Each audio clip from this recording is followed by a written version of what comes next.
Huh? Oh, It probably. was the Sorry, thing I to my flew in, cap. so- Oh, Yep, okay. that's it. Oh, sweet.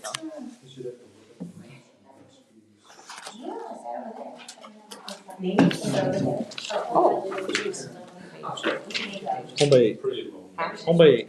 Yes. Or whatever. All right. None of us Sport. yeah. It's 7:03. I'll call this meeting to order. We do have a quorum. I need an approval. Need a gavel. Yeah. Timothy. Give me 5. Isn't that what they do in kindergarten? All right. Okay. Or do you probably still do it in middle school? I don't know. Okay. We do lots of things. And Thanks.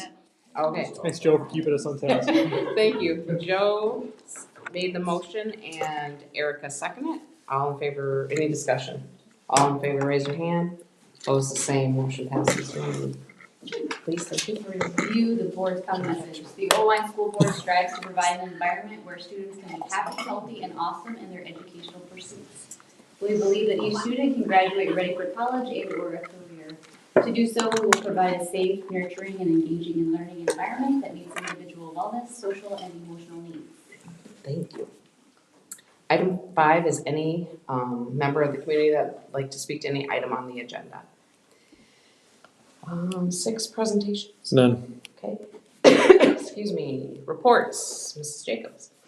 So first, huge shout out to anybody but anything to do with our girls wrestling tournament over this weekend. We had 25 schools from all the way down in Highland Riverside, which they are also the Huskies. That's just south of Iowa City, stretching all the way to Clear Lake, and all the way in between. So 25 schools spanning across northeast Iowa / north central Iowa, which equates to over 200 wrestlers, and we had 482 matches over the course of the day. So we started wrestling at 10 a.m. and our last match was around 7:25-ish. Awards were done by 7:45. I was home by 9 o'clock, so I counted that as a win, you know. But it was just amazing for these girls to get this opportunity, and I think I put it out there, but really just highlighted Oline as a really positive town and school for all of these schools who usually wouldn't get a chance to come to our school and compete. So that was just phenomenal. Thank you. It took a very small village to make that event happen, and it was awesome. For other events coming up and things to note, Large Group Speech will be sending 5 events to Cascade this weekend to compete in large groups speech. So we have 2 short films, an improv group, a musical theater group, and an oral reading group. So hopefully they'll move on to the next stage, and then the stage after that would be All-State, which we received a banner from last year, an individual speech. So hopefully we'll keep a trend going there. And then yesterday, DECA went over to Waverly Shell Rock to compete in their regional competition, and Riley Hartman, Hannah Patrick, Jen Ba, and Alexa Berryman all placed in their events. So that's a really cool thing. You can see on the picture we have a ton of kids involved in that program as well. Some stats for you under our healthy. So from strength and conditioning athletes from Mr. Vanderloop, we had 3 of our boys with perfect attendance to this is 0 hour. So they're getting up to be at school at 6:30 in the morning to work out and get graded for it. And in addition to those 3, 12 of them had over 90% attendance to that. And girls, 8 of them had 100% attendance, and 11 more of them had 90% or better attendance. But more cool, I think, in my mind, is 61% of our boys got stronger in their bench press, 76% of them got stronger in their hang cleans, and 80% of them got stronger in their squats. And then the girls, 47% got stronger in their bench press, 66% in their hang cleans, and 66% in their squats. So our kids are getting stronger, which means they're getting faster, which means we're getting more competitive. And then lastly, our girls basketball team right now has a winning record. They're competing right now against Hudson over in the main gym, and boys are 50-50 right now, and also looking to get a win tonight with Hudson. We have a busy week. We have our NFB game, so we'll be up at Upper Iowa maybe Thursday, depending on what the weather does. So it's a great week for us to get some more wins under our belts. And then lastly, Haley Cannon, who is our only middle school wrestler out for the school's team, competed in our first girls only middle school event Friday, and in her second match of the night, she got a pin. So very cool when she's been wrestling for 4 days, not even 3 days, at this point. So that's just really cool to see. Our kids are getting out there, they're being competitive, and they're working really hard. Any questions? Okay, thank you. Mrs. Adams. Today was the first day that 2 of our 3 fifth graders from Odyssey went to the middle school for classes. And it was interesting, before, the last few weeks before winter break leading up to this transition, both students started showing behavior concerns, with one of them saying, "You're trying to get rid of us." I'm trying to get rid of you. Both students came back today smiling and excited, because the fifth grade students, one, were very welcoming, and two, they really liked getting that instruction face to face. So it was a very positive scene for them. And then O2 has just in general been busy. We've had 40, as of last count today, we had 49 enrollment changes from O2. We've taken in 11 new open enrollments from other districts. Of the 49 changes, only 3 have left the district, and that was because they've gone back to their home districts for face-to-face instruction. Other than that, it's pretty quiet. Other than that. Other than that. Yeah, so the open enrollments are fairly consistent, and they have been consistent for the last 3 months. It's been every month we're taking students. It's been just continual. Yep, and I don't know if we mentioned to the board yet, but a reminder that with the law change this year, so the deadline used to be March 1st, that there is no longer a deadline, so it's kind of whenever the parents or family want, so we can accept them whenever we want without any condition. But then on the monetary side, it used to be after count day, so October 15th. If you took them after October 15th, you basically educated them for free. Their home district retained their costs. But with the law change, you can now bill them per diem. So Michael gets to figure out how many school days they attend by day, and then is able to recoup those costs for every single day they're in a seat. So we don't get full freight for them necessarily, but we do get money for them for every day that they sit in. So we are definitely budget positive with the volume of open enrollments that we're accepting. And we do, if it's near the end of the semester with our high schoolers, really, really push them to stay where they're at so that they at least earn those credits instead of having to start a semester all over. Because we've tried working with some of the districts on the things they've already learned to eliminate that from the curriculum they're coming into instead of doing it twice. And not all the districts are super open to working with us on it. So we if you could just hang on 2 more weeks, earn those credits, and then we'll make that transition instead of starting over. So that's been a push for us. Okay, any questions? Santa.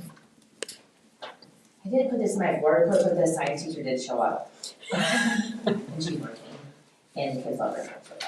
So I just want to start off with it. Last month we had our activity day and it was a great success. We saw students getting work done, feeling accomplished, as well as having some plain old fun. So really interesting. One of our activities was a batting cage, and we didn't think, I personally was like, that's going to be just a small number of kids. That line was so long and we had so much fun. So that was good. We're currently gearing up for our next semester at OMS. Today we did goal setting with both either math or FAST. So if you're a 5th or 6th grader, you do FAST testing, and then if you're a 7th or 8th grader, you do math testing. We do this 3 times a year, and so today they were goal writing, and last year it proved to be beneficial. We saw growth, and so we wanted to replicate that this year. And so we had some good conversations in classrooms, and some classrooms even came up with class goals for their testing. So that's exciting that kids are having that and that together they want to better their scores. So we will be testing the week of the 23rd. As you all know, attendance has been a district focus, and so today we celebrated positive attendance, and so students with 6 or fewer absences, and then there's some 3 tardies equals 1 absent. There's some work with the tardies, but we celebrated 159 kids today with positive attendance, and it was very exciting. You would have thought we gave them so many things, so it was a lot of fun, and it was just great to celebrate the kids, and we know positive attendance leads to more learning. We continue to do our Husky Students of the Month, and they'll be celebrating with a pizza party on the 24th.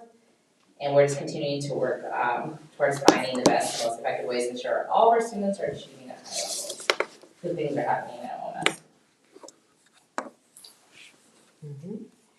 And Mr. Hadley. Good evening, school board, fellow principals. It's just starting a good presentation. Sorry. It's the military, it's how I started brief. Special shout out to Ms. Kane, Ms. Rice, our 2 school counselors. First day of our semester as well. Some of those scheduled changes, we helped support O2 with transcripts, and we had a great meeting together, a great partnership with O2, students coming and going. It's awesome to have flexibility for students for all kinds of reasons, whether it's anxiety or health or just simply I learn better one way or the other, and we're navigating that together. They've also been working through issues with our career and academic planning software called Zillow. Huge investment we've made, and it's awesome. It's the most integrated 4-year plan I've ever seen. However, for some reason our system just struggles with it. So we've been lots of meetings with them, but I think we're getting closer and closer all the time. We've also been increasing our partnership with NICC too and doing some work on that back end as we start things like our EMT courses and some other concurrent courses that are newer to us. Like OMS, OHS had a really awesome, it's weird to think, it feels like forever ago, it was only 2 weeks ago, we did kind of our pre-winter break activities. We just had our last day, we did some academic learning in the morning, in the afternoon, kids could take different places. Mr. Gerhardt's room, kids playing cards. No money was exchanged, but Mr. Gerhardt did lose some paper clips, I think, last game, took them pretty good. We also had some dress-up days, and we gave out hot chocolate to everybody that wanted it from our Big Dog coffee shop. I think we ended up giving like 280 hot chocolates that day, so Mr. Gerhart and her staff did an awesome job with that. As far as healthy, we worked really hard to end with academic success. All the way to the last hour. In fact, I was just talking with Coach Lake before I came over here after he finished wrestling practice, and he was telling me, I think going into practice last week, you had a pretty good chunk of wrestlers that were going to be ineligible, and they worked down to a very small list. That's true all the way across. One of our challenges is how do we replicate that urgency all the way through the semester? So that's kind of what we're working through. But we did create some reassessment time and have been pushing through that in the last week. And then finally, some of our Owine students joined forces with the Owine Police Department to distribute foods to families in need. They do this annually, and they've asked some of our students to be a part of it. It's a great partnership. We have a great partnership with OPD anyway, but to see them go out in our community and go into some challenging neighborhoods and some places and just be able to give back. These are all donated by the officers themselves, and then they include the kids. They take them on ride-alongs and kind of just partner together. Kids have to go to the door and present it, and it's a whole big thing, teaching them those social skills as well as what it's like to give back to our community. So really, really awesome first semester. Talked to a senior tonight right before she went out. Today's your first last semester. How's it feel? It's like scary. So that's good. They're enjoying their time here, but it's first last for a lot of people. You know, you're going through that. But you might be excited. I don't know. Everybody's different. Joe's like, I can't wait to get to Makes me sad, I'm getting teary now, just thinking about that. All right, thank you. Any questions? All right, Ms. McGinnis. So one of our big goals once we moved back into Wings Park was to get families back in the building and get them more involved. And so we have started a family involvement committee. And so obviously the purpose of that committee is to create different events and activities that we can invite the community into, get students and families involved. in the school itself. And so for this second semester, we're not gonna do too much academic family involvement events. But our plan is to have our first event in February. We're gonna call it Donuts with Grown-ups, borrowing that from my good friend Heidi Rohde down in Little Husky. But yeah, and I think we'll do that throughout the remainder of this semester, and then next year really bring in the literacy night, the math night, science, STEM, SEL, those type of things. So, a lot more to come from this committee, but it's definitely getting more back to normal at this point.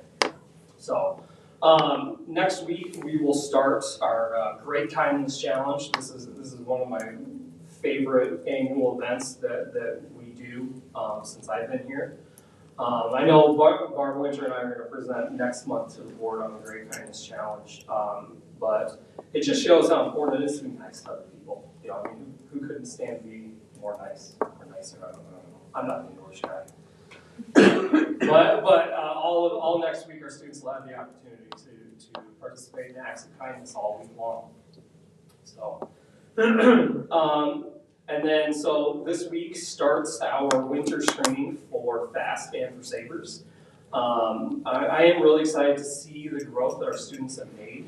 Just hearing, sitting in our data PLCs and listening to teachers talk, we should have a decent jump. I'm hopeful, I'm optimistic.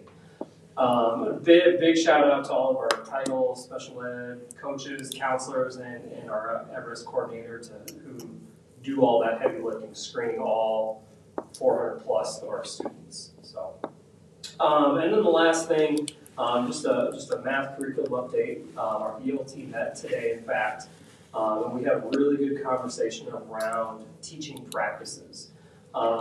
So there are outlined eight mathematical teaching practices, and to kind of spare you some of those details, but it goes into like questions and discussion and creating challenging problems for kids, giving kids an opportunity to collaborate with one another, things like that, just good teaching practice. And so we took a good hard look at some data about our teaching practices and coming to a common understanding that we do need to change how we are teaching math, and part of that change is this new curriculum. Thank you. Any questions? All right, we are on to no public hearings. On to Sorry, budget. if you want one, we can do one. All right, you're up. Okay, all right. Well, another January, another discussion of the budget. So this is just kind of to get us ready to talk next month when I have it a little more fleshed out. This is pretty high level here tonight, what we're going to talk about, but I'm just going to give you kind of the broad strokes, and then we'll dive deeper into like fund level type stuff, like what was on that handout last month. We'll dive into that a little more in depth next month. So the first slide there is going to lay out the background. So I knocked off 16 and put on 22 this year in this table. So the only new row on this table is FY22 there. You see the asterisk under total fund balance on FY21. That was because of the bond proceeds still hanging out there. We got that just at the tail end of 21 and spent it throughout 22. So that's why that kind of inflated our total fund balance there. You can see the general fund balance is trending upward. Management fund balance is trending downward. Those were both things when I came on in the middle of FY19. Those were both things that I was told we were aiming for. So I'm glad to report that those things are heading the direction that we wanted them. We do probably need to have a pretty serious discussion about what we want to do with management fund going forward, what we want to do with the general fund going forward. Total fund balance there is 6.7. You'll see this all kind of outlined on a line graph on the next slide, but it is important to note that, you know, it's healthy. It's still not where it was in FY17, that total fund balance. But it is trending upward. Even if you take out 21 there, it goes from 4.1 to 6.7. So solvency ratio is also up. To be honest with you, that's not a number that dictates a lot of what I do. I mean, it's important, but it's not the be all end all. We've had dark days where that number has looked better than it does, or than it did in FY20. But in FY20, we were turning the corner and getting in the right direction. It also depends a lot on what you're doing. FY21, we were in the middle of a major renovation at 12% there. That it was inflated because we had 15 million in total fund balance. So if we go to the next slide here, we'll kind of illustrate this in graphic form. Any questions on this slide before I move on quick in terms of what any of those things mean? A little bit of context. When I came here in 15, our solvency ratio was in the 30s, which the state financial people will tell you that you want it to be somewhere in the 15 to 20 is healthy as an indicator. But like Michael said, it doesn't really mean a whole lot. It is a target, and you can use it as a target, but there's so many other like conceptual things that can go into it that can manipulate it one way or another. You can hold cash in categorical funds, right? So if you held cash in, say, a preschool fund, you can only spend it on preschool. Well, it sits in your general fund. So your general fund may look healthy, and it may cause your solvency rate to be high, but we can only spend it on preschool teachers. So and I think that's where you're kind of getting at. It's like, it's a little bit arbitrary. It cripples your spending power, really. Yes. Like it's great because you have this big balance, but when you can only spend, and there were some things mentioned by the governor that she was talking about maybe changing a little bit of that and decategorizing some of the funds. And we're not going to get into that today, or maybe ever. But the concept there is to kind of make that money a little stronger when you have those big balances. But we've really had quite a focus on spending down those categoricals and making us a little more nimble in terms of what we can actually do with that general fund balance. How much of that 5.6 million is unencumbered? Of the 5.6 million? Yeah, I think. Okay, so that was in 21. The unspent I'm sorry, the 6.7. The 6.7. 3.7 of that is general fund, and in that general fund we have. I'd have to pull the number up, Joe, but I mean there's a restricted fund balance in all of your accounts. I want to say it's probably somewhere in the ballpark of between 400 and 600,000 is locked as restricted fund. Okay. So I mean we've got quite a bit of room in that 3.7. Yeah, and of that 6.7, probably, I mean, you can see that a little over 50% is general fund. And then another probably 25 to 30% is Save and Pepple, which is all just capital projects. And then the rest of it is everything else. So management fund, activities account, and they are obviously restricted in terms of what you can use them for. Okay. Yeah, general fund is our freest account in terms of being able to use it, but it also houses a lot of those, what Josh was talking about, those categorical funds that you can only spend this on preschool, for example. Okay, so this is kind of an overlay of all of it together on a thing that scary little bar that you can barely see there trickling towards the bottom. That is the management fund balance That's the thing we're probably gonna discuss at some point. It looks scarier than it is because we're talking about a scale of $5 million a hike here, and that's an $88,000 balance, right? So I mean, it's near the bottom, but it's in comparison to, you know, accounts that are obviously, and if we take 21 out of it, if we take 21 out of the picture here, we're not talking about anything north of probably 6.7, whatever this last year was for, 6.702 is what that arrow pointing toward at the end of the purple line there. That's as far north as any of them go. The management fund has been dwindling down.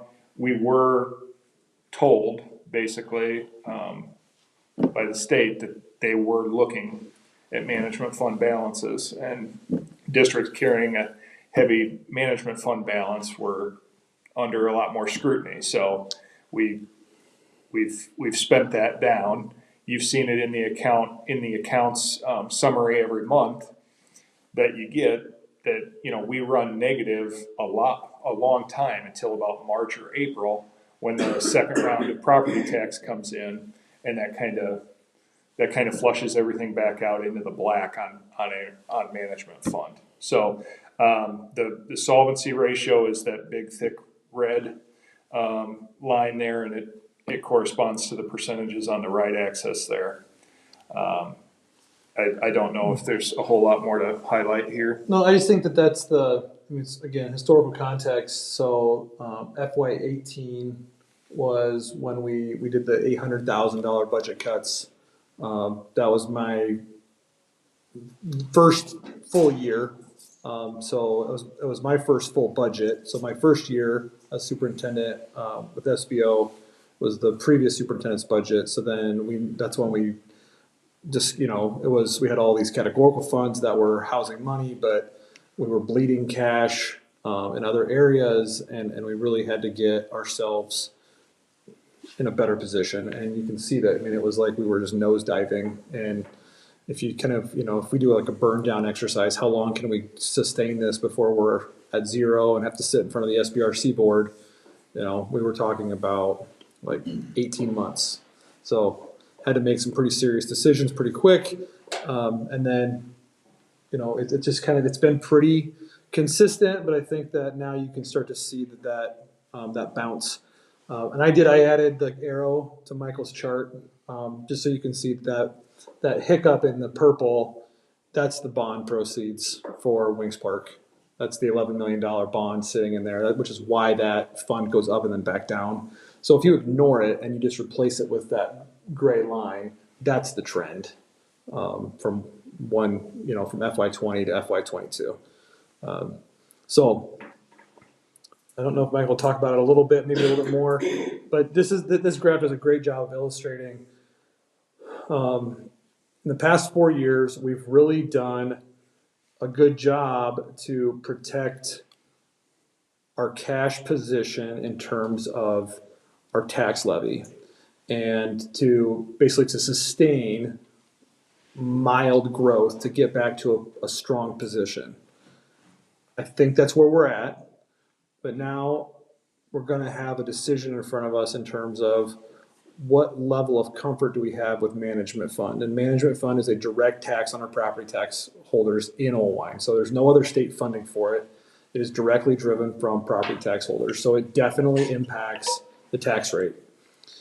We have a few other funds that we can maneuver, but the result, because we've kind of twisted ourselves into this position to do this, right? This is our goal, was to accomplish this, and we essentially did it, knowing that at some point we were going to have to kind of untwist, right? We need to get that management fund a little bit healthier, but then it's going to potentially mean pulling back on the cash levy, raising taxes, or potentially manipulating other taxable funds like PEPL to pull back there while bringing up the management fund. So don't have to have the discussion tonight unless you want to dive into it. But we're just really trying to set the stage and paint the picture of of why we're gonna come to you and what we're gonna talk about in terms of making a decision around tax rate, the cash we have on hand, PEPAL, and SAVE, and how they all play together, and what that means for the overall health and financial picture of the district. Is that all right? Yep. Okay. Yep. So the next slide kind of talks about where we're at right now. So it's pretty early. I haven't really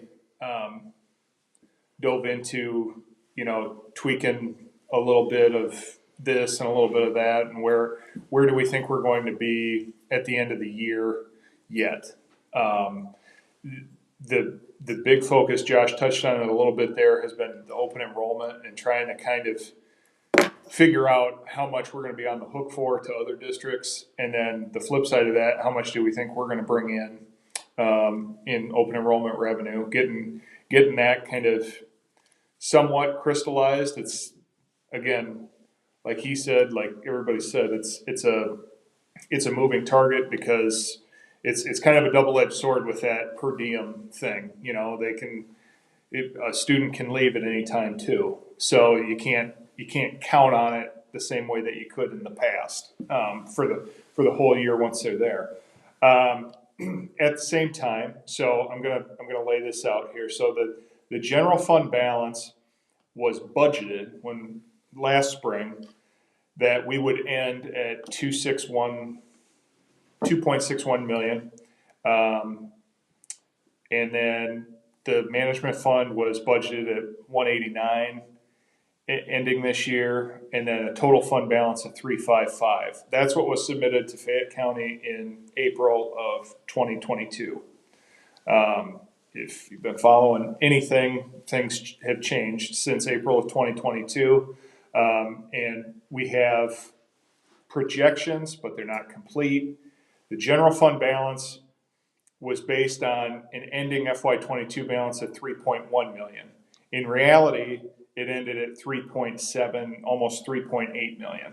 So when you add just that difference of reality versus what we were re-estimating FY22 was going to end at, you're more like 329, almost 33, okay, for a general fund balance. Management fund balance, we were thinking we were going to end FY22 at 71. In reality, we ended it at 88. So just adding that difference in, it goes from 189 to 206, almost 207. And then the total fund balance, when we take those things into account, we add the differences, we're more like 5.7. So when I talk about the solvency ratio there, that's at 11.3. That is based on all the FY23 budget that was submitted in April of last year. It's not based on the re-estimate yet. So if you go to the next slide, I threw a lot at you there on that one. The next slide kind of summarizes what I'm talking about. So this budget line is based on the one that was submitted in April of 2022.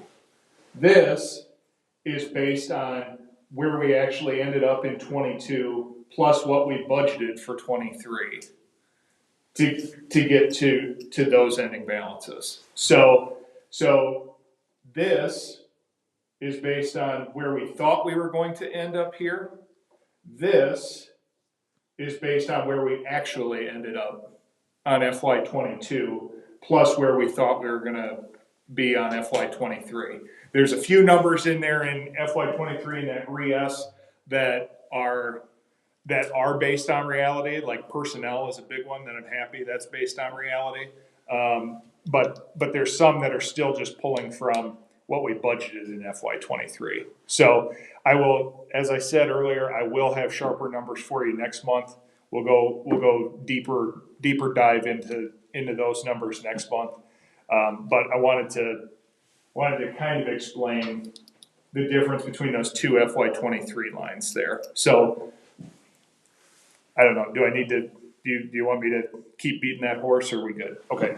Now we'll go to the next slide here. This is the general fund ending balance by fiscal year. So just another way of looking at the same data. So it's bar graph instead of line graph. So it's trending upwards. That's a good thing. Just a point of note, you are required to reestimate and publish if your fund is more than 10% different than what you published the year before. I don't know that we'll have any funds like that this year. We may have one in PEPAL or SAVE, but we've made it our practice that we will reestimate every year, just because it gives us a better picture of how we're going to end the year, which makes it'll make our FY24 budget projections better. It'll give you a better picture to make better decisions. Yeah, and there's no negative aspect of doing a reestimate. It's just basically publishing it. Some SBOs and some superintendents would think that reestimating makes you look like you're bad at your job. We think that it's a best practice because it gives you a better picture, and willing to admit that, we can't really predict the whole year 15 months ahead of time. I mean, that is the reality, and we better give you guys the tighter picture than not. Yeah. Yep. So this is kind of the board questions that I have. I come to you asking these. I don't know what you prefer, but I'm just trying to give you some context. So I don't know if we have solvency goals that we want to talk about. This is things to think about for next month's discussion, unless we want to dive into them tonight, but I doubt that. So solvency goals, if we want to talk of, I think it's really important. So we need to be between 15 and 20%, or now I don't really. Let's look more at our general fund balance and fixing the tax rate and management fund, and just basically a priority check with you guys. I would really appreciate. The general fund balance is healthy, still not historically healthy. So when you pull that 6 years, we're still not where we were. But as Josh talked about, in terms of restricted portion of it, we are healthier, I would argue. We are able to use it a little more precisely in terms of what we want to do. Management fund took a hit again this year. That's the drum I've been beating basically this whole time. So we need to talk about that probably and what we want to do there. And then the next slide is going to, highlight this. It's basically a recap of last year, but that 5-year forecast of our enrollment with the dip and large classes graduating, we have to, we can't say we didn't know it was coming. So we have to kind of figure out a plan for that. And then we have debt, obviously, from the renovation. That's amortized through 2035. So I don't know if there's any appetite or goal for paying that down early. But if there is, I'm happy to reach out. Piper Sandler mentioned that when we took out that debt.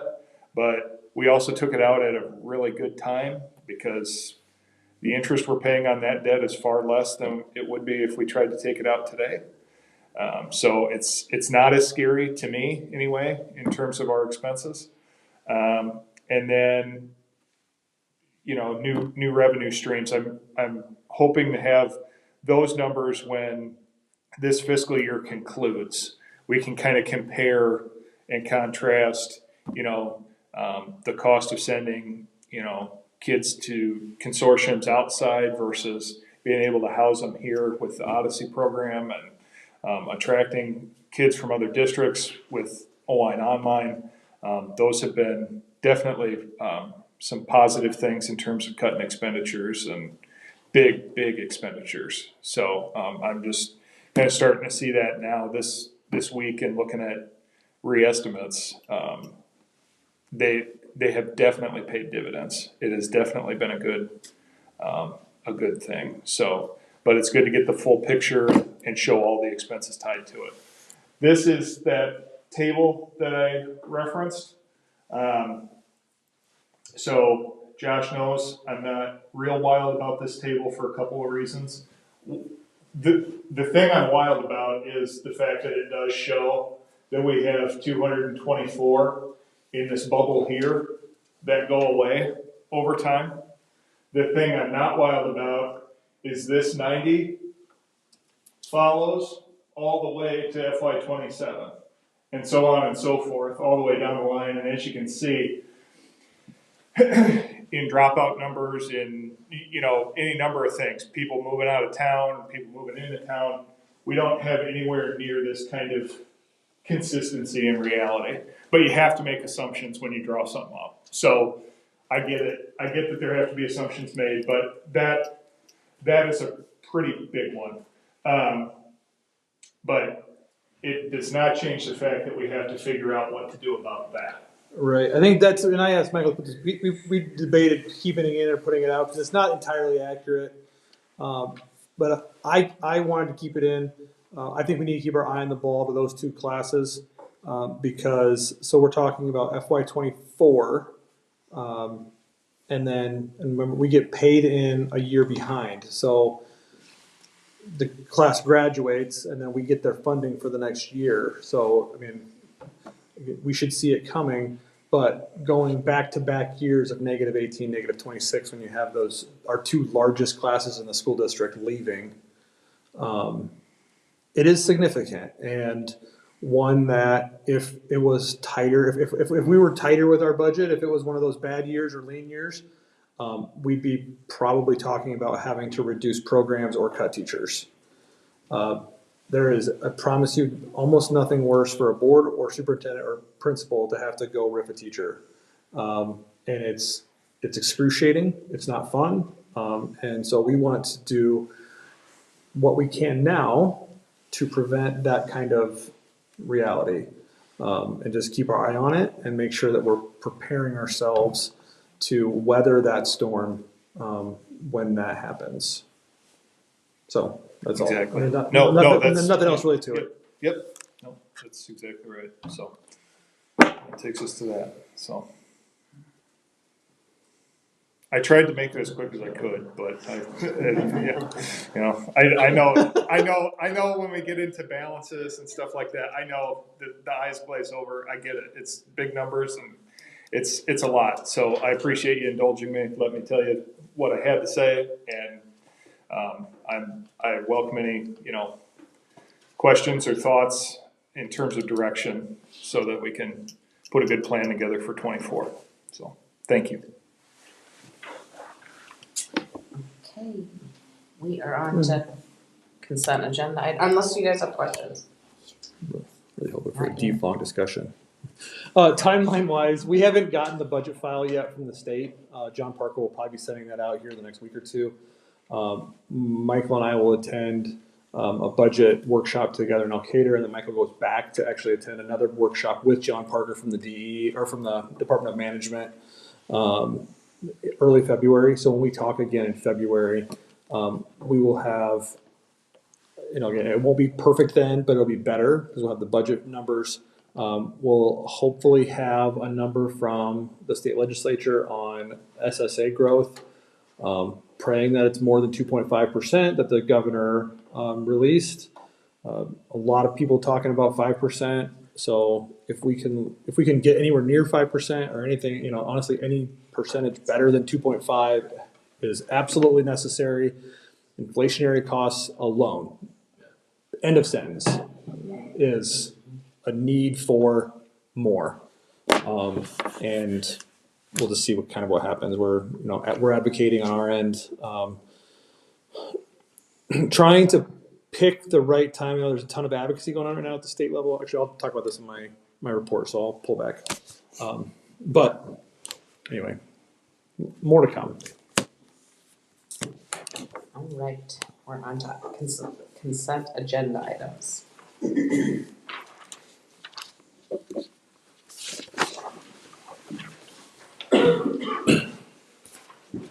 Just need a motion, yep.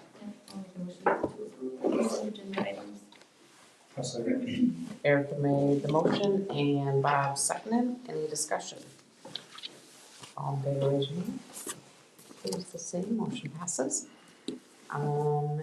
Action items number 11A, band trip to Florida. This is me. So the band, once again, is requesting that you approve them to go to Florida for their every 4-year trip. I think that sounds right. Yep. 3 or 4 year trip. So here are our preliminary numbers that we've gotten. So the approximate cost is $18.75, per student and chaperone. And of course, the more kids you get to go, or you fill an entire bus, the cheaper that cost is. So this is the high end. What we estimate the max would be. There's a lot of fundraising opportunities that we have. They can work concessions to put that into the pot because it also takes a lot of money just to get all the instruments down there.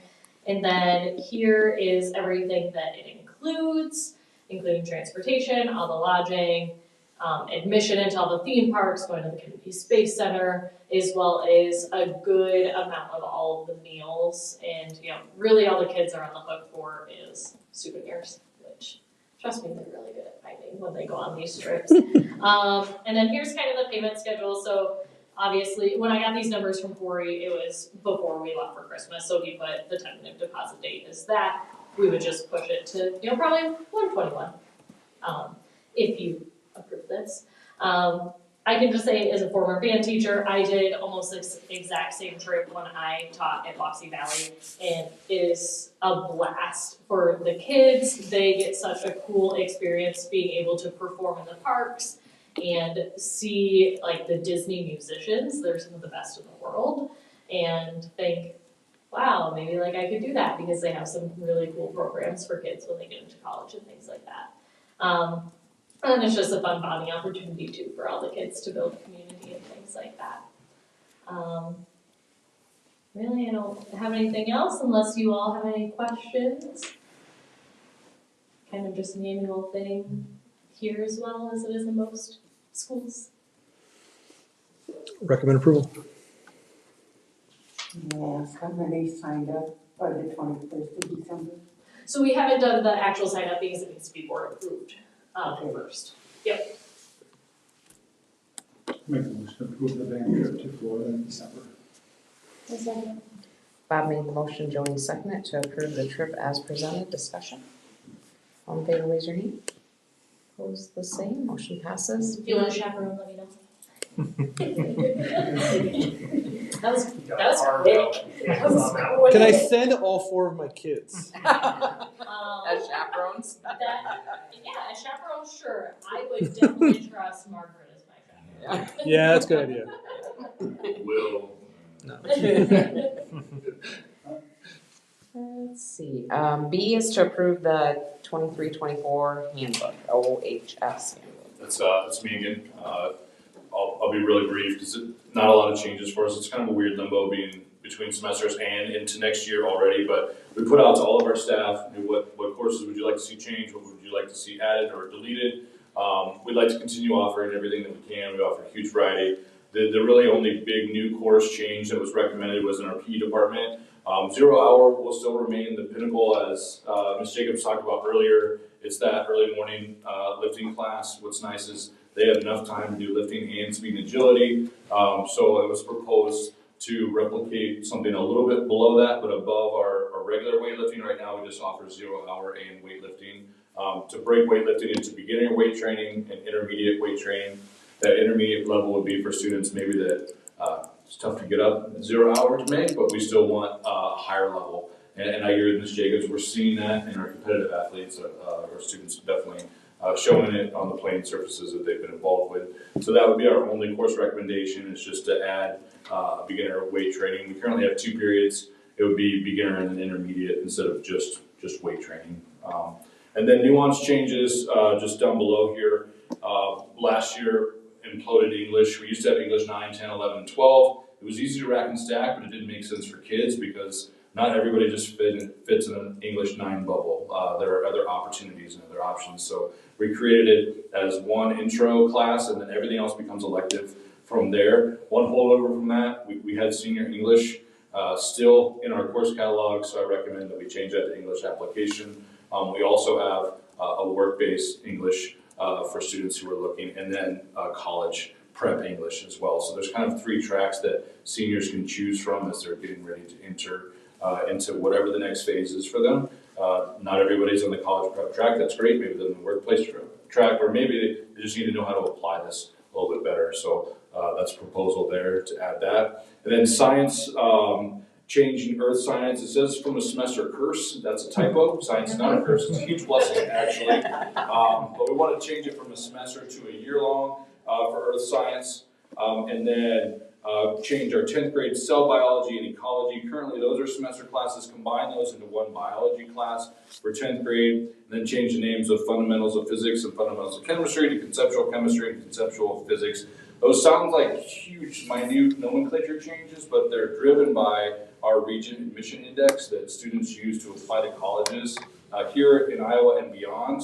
And our RAI score, our students are getting disadvantaged, but this gives them a greater adaptability into the college by renaming these. And if you scroll all the way to the bottom, it kind of creates a new sequence of basically 2 semesters of earth science, 2 semesters of biology, 1 semester of either conceptual chemistry or 2 chemistry, 1 conceptual physics, or 2 physics. The name just kind of translates differently as they get pulled into college admissions, gives them better opportunity into that. It really isn't going to change what we're teaching, it's just condensing it into those full-on courses to keep some continuity.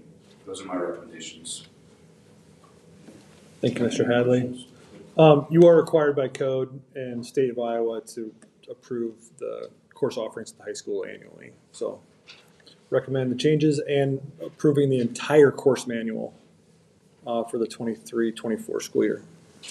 I move to approve the proposed curriculum for the 23-24 OHS handbook. Joe made the motion and Joni seconded to approve the handbook and changes as presented. Discussion. All in favor, raise your hand. Opposed, the same. Motion passes. C is to approve the middle school cauldron. Yes, the cauldrons. If you want to believe that we have witches in our school, this may confirm it. No, it does not. So the middle school kitchen had 2 giant cauldrons. Actually, they're still there. I believe that they're original to the building.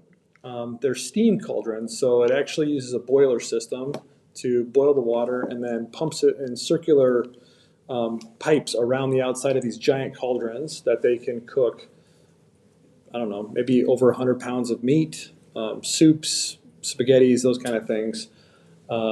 And Kevin Mitten, they were his baby. He helped them along. They probably need to be replaced in like 2000, but he kept them going. And wouldn't you know it, he retired, and the cauldrons gave way. I don't know, August. They were out too. We tried to fix them.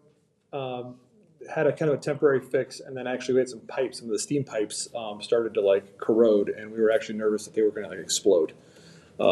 So yeah, not a good thing. Unfortunately, the system to replace it is pretty expensive. So we're gonna, we hit the $100,000 mark. So board policy requires anything over 40,000 you have to approve, and requires quotes. Anything above 150. Requires competitive bids. So we're in that sweet spot where we don't have to do competitive bids, which is nice. But you do have to look at these and approve them. They were not in our budget, but working with Michael, we're going to use the blessing of time. We have a few things that were budgeted this year, especially in the transportation area, that we're still going to plan on purchasing, but because of the bidding process for them, by the time that we bid and receive them, it will be FY24. So we can manipulate the budgets a little bit, where we can take the money that we had set aside for something else, use it now to purchase this that we need, and then we'll continue that process, but just flip-flop them in order. We will receive them in 24, so then therefore the budget for this essentially gets pushed to 24. So there's a little bit of budgeting kung fu, but it's really budget neutral in terms of we're spending $100,000, but we're just going to move some things around over about 6 months to make this purchase happen. All in, Wilson Restaurant Supply, $101,000, and for basically the exact same thing for Martin Brothers. Let me scroll down here. Let's go to the bottom. That's what you care about. $111,000. So they're essentially the same thing. And the install is by a third party, so it doesn't matter. Their install price is like $2,000. And it doesn't matter which one we buy. So my recommendation is to purchase the cauldrons and combi ovens from Wilson Restaurant Supply. If you really want to talk, we can line item this a little bit further if you wish. This equipment is just the apples to apples. I mean, one's Yep. not higher because it's a little bit better. Correct. Options. Yep, it is apples to apples.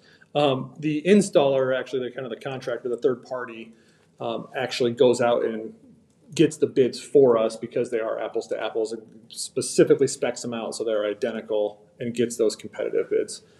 Anything in the nutrition world has to follow federal guidelines. They're very good about bidding and keeping things in that respect.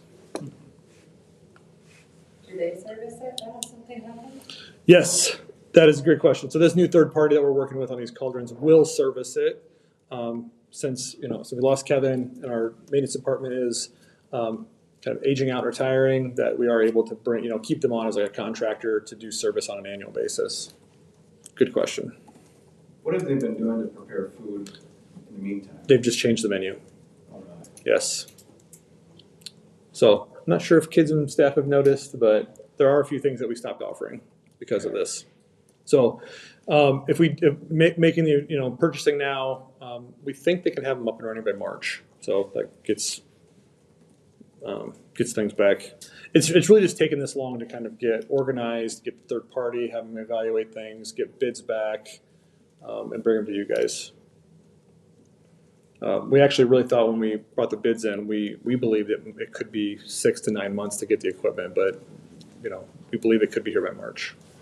Where's Wilson out of? Cedar Falls. So they're not the ones servicing it? It's No, separate? they're just providing the Okay, equipment. so it doesn't take longer?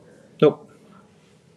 Yeah, ironically, Wilson Restaurant Supply and Martin Brothers are like, I don't know if you've ever been to the industrial park in Cedar Falls, but they're like, I don't know, like 80 meters apart. Yeah.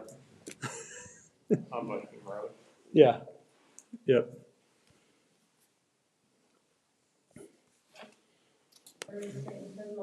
Yeah, I recommend the cheaper one. I'll make the motion to approve the homeless cauldron from Wilson. I'll second. Joni made the motion, Bob seconded to approve the bid by Wilson as presented. Discussion. All in favor, raise your hand. Opposed, the same. Motion passes. 12 is reports. Michael. Okay. So January was calendar year end work, getting the W-2s and all that stuff out. So that's all knocked out. I did want to say thanks. Software Unlimited makes that process a lot easier. So the software that we use here makes that process pretty smooth. So thank you for that. The focus is turning to 23 re-estimate, 24 budget, as we touched on during the primer tonight. And then Mr. Reen actually touched on this one already, but we're going the last day of January to an ISFIS workshop. Listen to Larry Siegel tell us the latest and greatest on budget prep. And then John Parker from Department of Management is doing a simulcast webinar for all SBOs on February 8th. So I'm going up with some of my other regional ones in Alcater to attend that, and should be good to go. So and it's all web-based as it was last year. So the budget packet will look pretty similar to what last year's was, just new numbers in it. So that's it. Thank you. Yesterday we had our teachers in for professional development, and in the morning some of them went to CPI, which is, that's an acronym I can't even tell you what CPI stands for. Randy, Crime Prevention Institute. no, it's not. It's yeah, that's right. Don't even try. It's a training mechanism that allows us to put our hands on students safely. If we have to transport a student or move a student out of a classroom, behavior students, those kind of things. It's the training for our staff to do that appropriately, and their certification and insurance, and it's trained by the AEA to protect the district, protect the kids and the staff. And it's so we did that. It's a 2-hour training. It's an annual training they have to do, and the AEA keeps track of all the people that we have trained. And then while that was going on, myself and a couple of our instructional coaches met with all of our new staff to just have some open dialogue about things that they're, challenges that they're facing, and how we can be more supportive of them. And then in the afternoon, We did some poverty work, talking about teaching kids in a high poverty school district. And then we did a brain architecture game. So we mixed all of our staff up, and they have to go through like brain development and the different events that can happen in a student's life that are either positive and build brain capacity or traumatic that can potentially harm brain capacity, and then the potential consequences of that. And we make it into a competition. And so this was led by our students' first team, which is all of our at-risk coordinators, Jamie and myself. And it was a good day. It was fun. Lots of dialogue. It was light in terms of like heavy lifting for really, conceptual stuff, but it's important stuff to think about in terms of the students that we serve on a regular basis. One of the funnest parts was we set the groups up so that we forced all the different groups to work with people they don't normally work with, and that was fun. And I don't know, Bob, if you heard about it at home, but your wife is extremely competitive. Other than that, I'd say a lot of traffic this week in media, social media, and email with the voucher at the state of Iowa.